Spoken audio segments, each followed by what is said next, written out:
first we will hear Professor Tiedrich. Lee, please. Thank you, and I want to thank the organizers for inviting me here. And I have to say at the outset, I wear a lot of different hats, and today I'm expressing my personal views and not speaking on behalf of the US government or any other institution. To pick up on the comments of some of my colleagues, I really want to kind of hone in on the governance issues with respect to AI. I think it's fair to say the AI technology has developed so quickly, and policymakers around the globe are working at breakneck speed to try to catch up. And it really is a situation where the policymakers are leaning in. And to come back to some of the points that Daniel and Francois made at the outset, at the end of the day, the goal really is, AI is a technology that has so much potential, and how do we capitalize on all the benefits for society, not just both economic benefits, but also social good benefits. But then, as you also said at the outset, there are lots of potential harms and risks, and how do we come up with structures in order to mitigate those harms and risks and try to protect society. And what we've seen, it's still a story that's playing out, how to do this. But I think one thing that's become really clear is that it's a global and multidisciplinary endeavor. As somebody with a background in engineering who practiced law, I feel very strongly that it has to be multidisciplinary. We need to have laws and policies that work, that companies can operationalize, governments can operationalize and work in practice.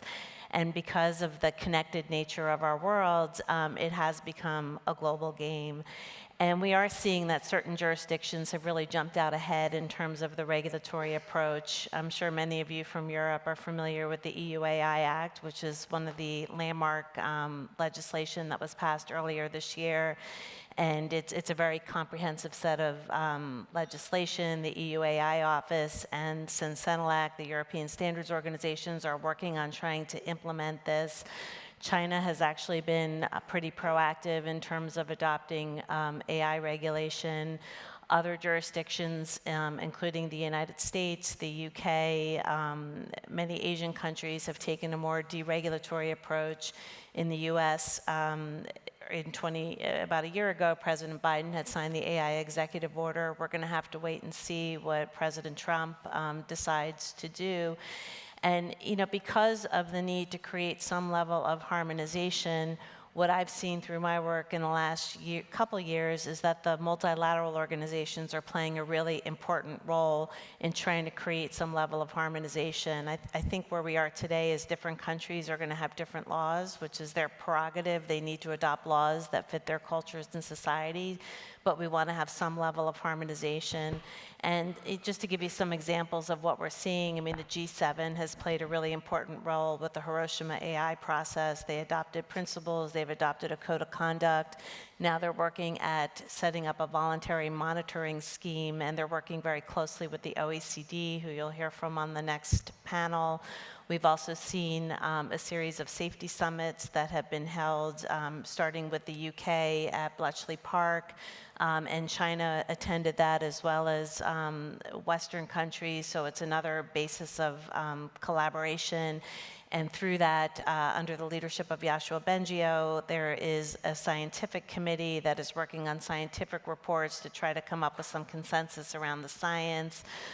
Different countries have adopted different safety institutes, and unsurprisingly, the UN has really stepped in to play an important role.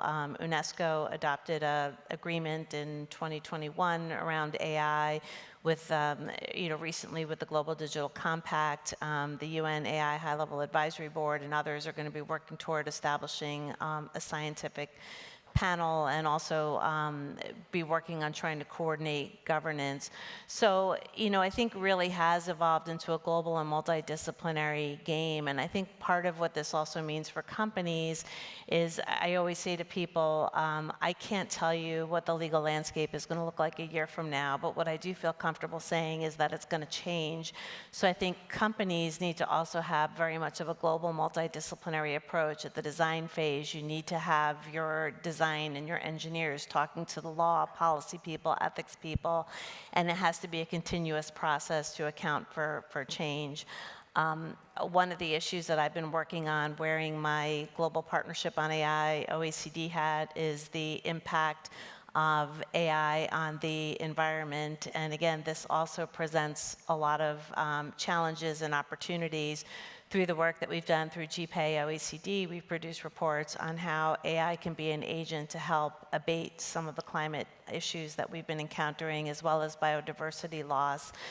Examples are using AI to try to improve the electric grid, try to optimize the use of renewables, smart agriculture. There are lots of great examples.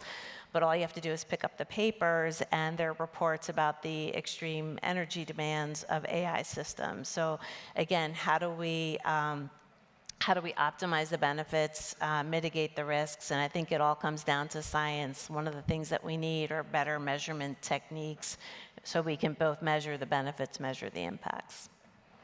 Thank you so much, Lee. So